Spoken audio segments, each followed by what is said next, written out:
নিশ্চয় আল্লাহ সুবহানাহু ওয়া তাআলা তোমাদেরকে আদেশ করেন আদলের। একটু কথা বলতে হবে, কথা না বললে পরে আলোচনা বোঝাটা সহজ হবে না আমাদের জন্য। আল্লাহ পাক রব্বুল আলামিন আমাদের আদেশ করেছেন আদলের। কিসের আদেশ? আদল। অল ইহসান, 2 নম্বর আদেশ ইহসানের। 3 নম্বর আদেশ ওয়া ইতাইযিল কুরবা, নিকট আত্মীয় স্বজন যারা আছে এদের হক দিয়ে দেওয়ার জন্য। ওয়ানহা, মাঝের অংশে নিষেধ করতেছেন আনিল ফাহশাই, অশ্লীল কথা। অশ্লীল কথা আমরা তো চিনি না? দুইটা ছেলে বা দুইজন লোক যখন আমাদের দেশীয় মাতৃভাষায় স দিয়ে ম দিয়ে বিভিন্ন ভাষায় এরা গালাগালি করে, কথাবার্তা বলে, এটা যদি বলতে থাকে তো আপনি যখন পাশ দিয়ে যান তখন আপনি বলেন কে অশ্লীল কথা বলো না। অর্থাৎ মুখ থেকে আমরা সমাজ বহির্ভূত শিষ্টাচারের বাহিরে গিয়ে যেই সব কথাবার্তা গুলা আমরা ব্যবহার করি এগুলো সব কি? অশ্লীল কথা। অল ফাহশা ওয়াল মুনকার, এবং অন্যায় গর্হিত যে সকল কাজ, নিয়ম নীতির বাহিরে যে সব কাজ, এগুলা থেকে আল্লাহ সুবহানাহু ওয়া তাআলা নিষেধ করেন। অল বাগ, এবং বিদ্রোহ করার থেকে, অশান্তি সৃষ্টি করার থেকে আল্লাহ সুবহানাহু ওয়া তাআলা নিষেধ করেছেন।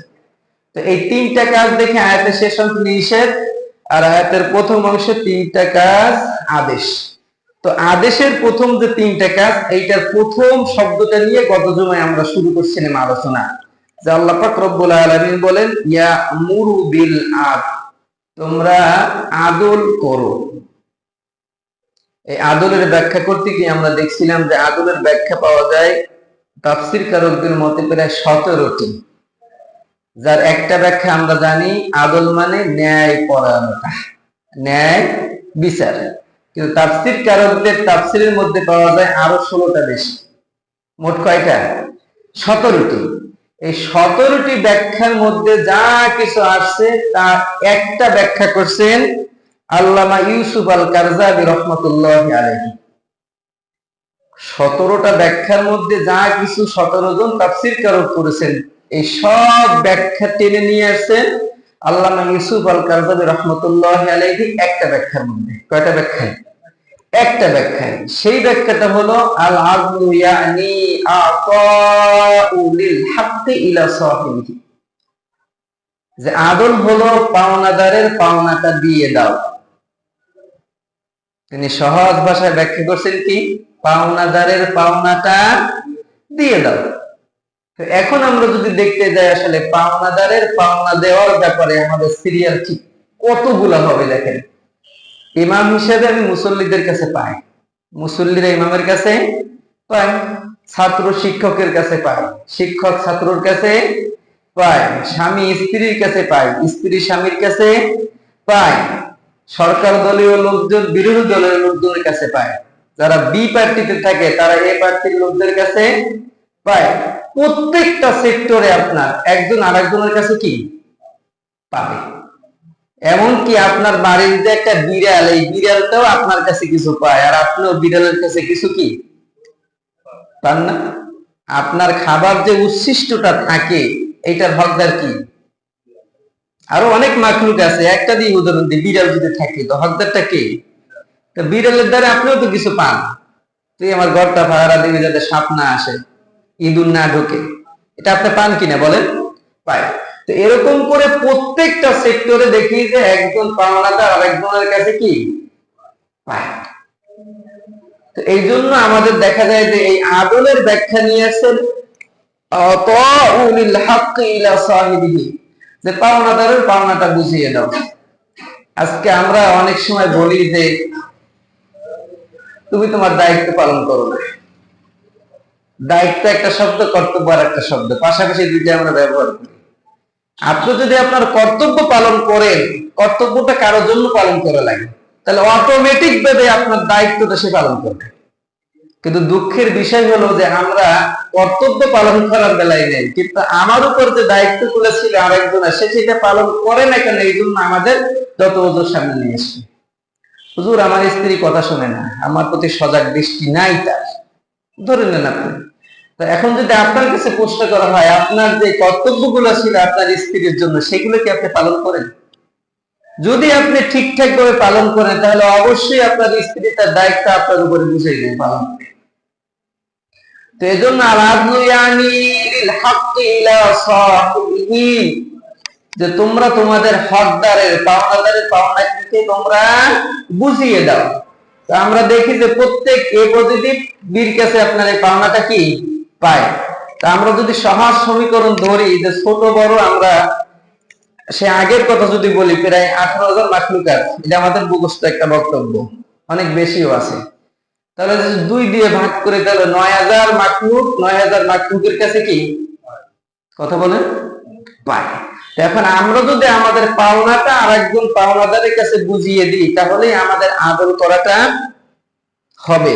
তো এই যত পাওনাদার আছে সব পাওনাদারদের মধ্য থেকে সব থেকে বড় পাওনাদার হলো আল্লাহ। বড় পাওনাদার কি? বান্দা হিসেবে আমি আল্লাহ সুবহানাহু ওয়া তাআলার কাছে কিছু পাই, আর স্রষ্টা হিসেবে আল্লাহ সুবহানাহু ওয়া তাআলা বান্দার কাছে কিছু পাই। আমি যেভাবে আমি সন্তান হিসেবে আমার পিতার কাছে প্রাপ্য পাই, পিতাও আমার কাছে কি পাই। ইমাম হিসেবে মুসল্লির কাছে যেইভাবে আমি পাই, মুসল্লিও আমার কাছে ইমাম হিসেবে কি পায়। ঠিক একই ভাবে আল্লাহ সুবহানাহু ওয়া তাআলা বান্দার কাছে পায়, বান্দাও কার কাছে পায়? আল্লাহ সুবহানাহু ওয়া তাআলার কাছে পায়। তো এখন আল্লাহ পাক রব্বুল আলামিন আমাদের কাছে কি পায়? পাওনাদার তো বহুত লোক আছে। তো আল্লাহ পাক রব্বুল আলামিন আমাদের কাছে কি পায় আর আমরা আল্লাহ সুবহানাহু ওয়া তাআলার কাছে কি পাই, এইটা আমাদের সবথেকে বেশি কি গুরুত্বপূর্ণ। আমি যদি সেই স্বয়ং আল্লাহ সুবহানাহু ওয়া তাআলা যেটা পাই এটা যদি দিতে আমি ব্যর্থ হই তাহলে আমার দুনিয়া আখিরাত দুইটাই ক্ষতিগ্রস্ত। দুনিয়া আখিরাত দুইটাই কি ক্ষতিগ্রস্ত। কারণ দুনিয়ার লস, দুনিয়ার ক্ষতি এটা পুষাইয়া ওঠা সম্ভব, কিন্তু আল্লাহ পাক রব্বুল আলামিন তিনি যেটা প্রাপ্য হকদার সেটা যদি তাকে না দিয়ে আমি দুনিয়ার থেকে চলে যাই তাহলে ওই ক্ষতি আর পুষাতে আমি এবং আপনি পারবো না। এই জন্য আল্লাহ পাক রব্বুল আলামিন কি পান আর আমরা আল্লাহর কাছে কি পাই, এটা আমরা একটা হাদিস থেকে দেখি। নবী করিম সাল্লাল্লাহু আলাইহি ওয়াসাল্লামের মহব্বতের একজন সাহাবী, তার নাম জাবাল রাদিয়াল্লাহু তাআলা আনহু। তিনি বলেন যে আমি একবার নবী করিম সাল্লাল্লাহু আলাইহি ওয়াসাল্লামের সওরে ছিলাম। নবী করিম সাল্লাল্লাহু আলাইহি ওয়াসাল্লাম ঘোড়ার সামনে বসে আছেন, আমি তার পিছনে বসে বসে সফরে যাচ্ছি। রাসূল ঘোড়ার লাগাম টানতেছে আর আমি তার পিছনে কি বসে আছি। তো কিছুদূর যাওয়ার পরে তিনি বলতেছেন, ইয়া মুআজ, তুমি কি জানো আল্লাহ সুবহানাহু ওয়া তাআলা বান্দার কাছে কি পায়? প্রশ্ন করলেন একটা।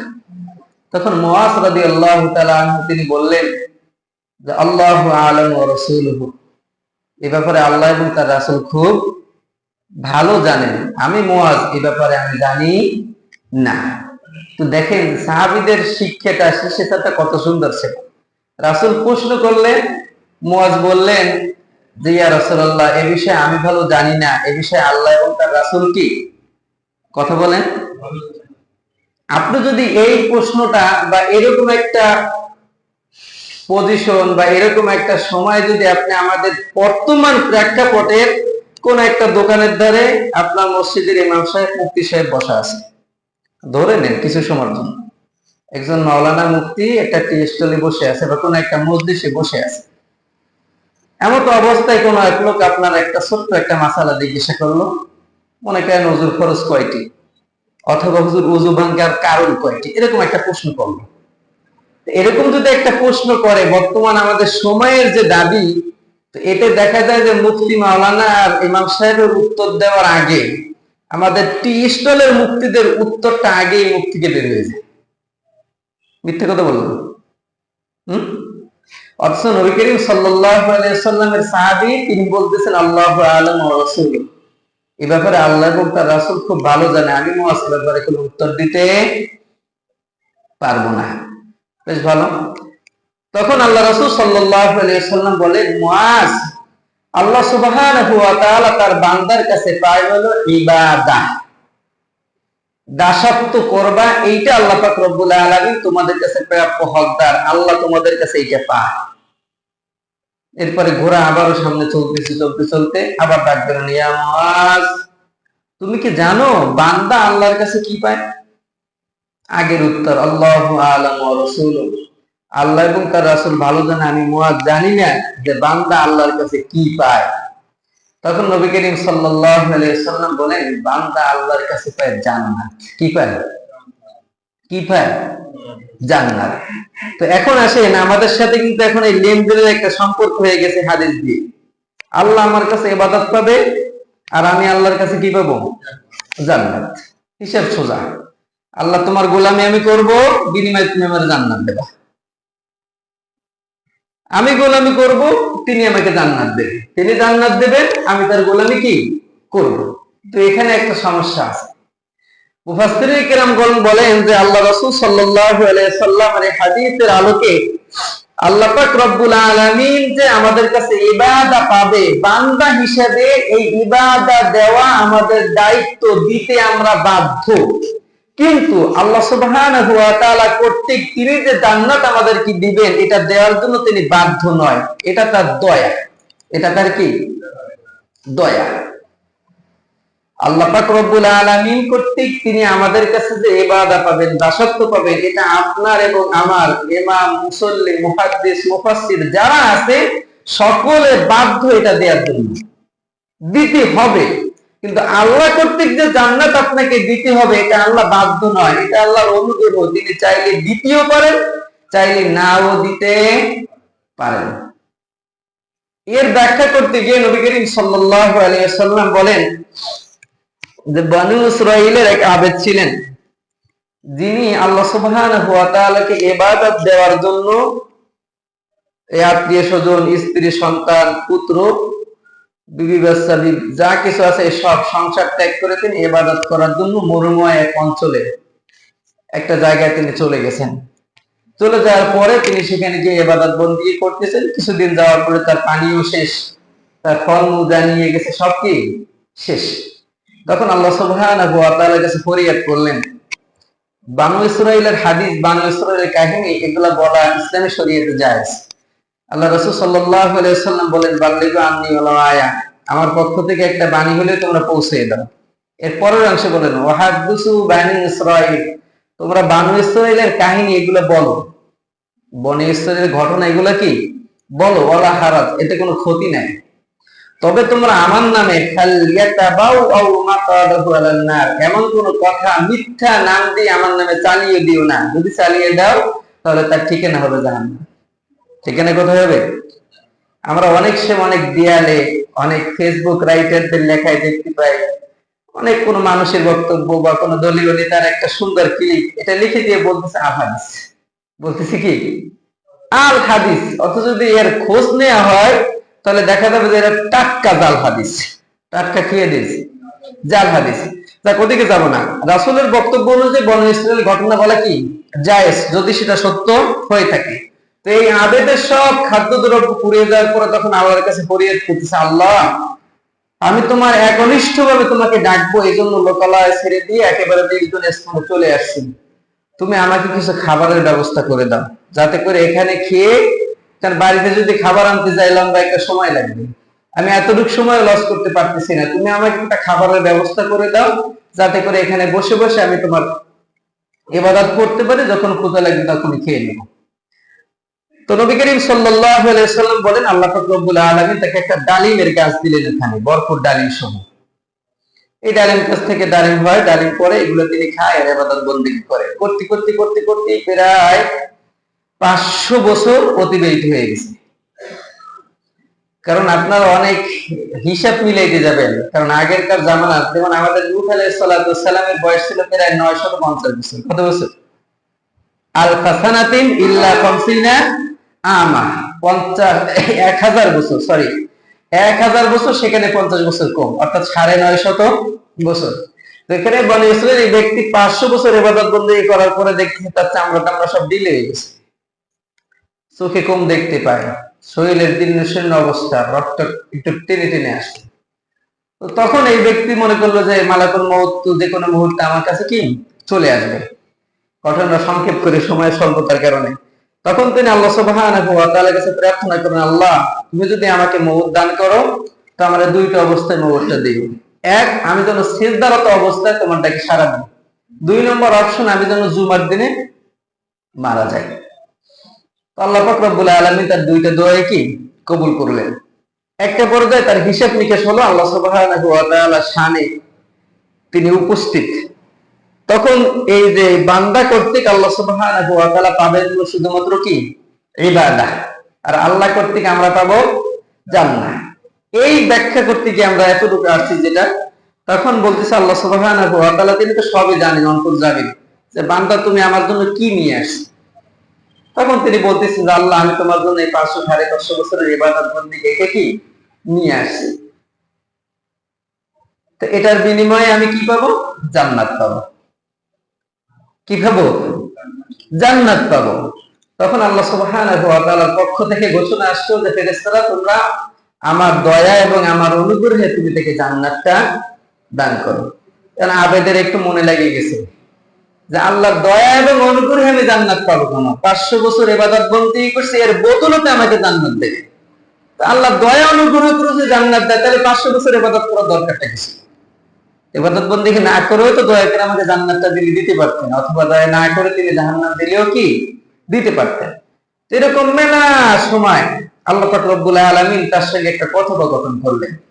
তো একটা পর্যায়ে গিয়ে আল্লাহ সুবহানাহু ওয়া তাআলা বললেন তোমাকে আমি জান্নাতটাও দেব না। ফেরেশতাদেরকে অর্ডার দিলেন যাও ওকে নিয়ে জাহান্নামে নিক্ষেপ করো। তখন নিয়ে যায় হেসরাইতে হেসরাইতে, তখন জাহান্নামের দ্বার পর্যন্ত যাওয়ার পরে তখন তিনি রব্বে কারীম বলে একটা ডাক দিলেন, ইয়া রব। তখন তিনি আল্লাহ সুবহানাহু ওয়া তাআলা ডাকে সাড়া দিয়ে বললেন যে দাঁড়াও, তুমি যে আমার দয়া ছাড়া 500 বছর ইবাদতে যে জান্নাত তুমি চাও, এই জান্নাতটা তোমাকে আমি দান করব। তুমি যদি একটু পিছনের দিকে তাকাও, তুমি তোমার মাতৃগর্ভে ছিলে, 2 কেজি 2.5 কেজি ওজনের একটা বডি নিয়ে তুমি তোমার মাতৃগর্ভে কি ছিলে।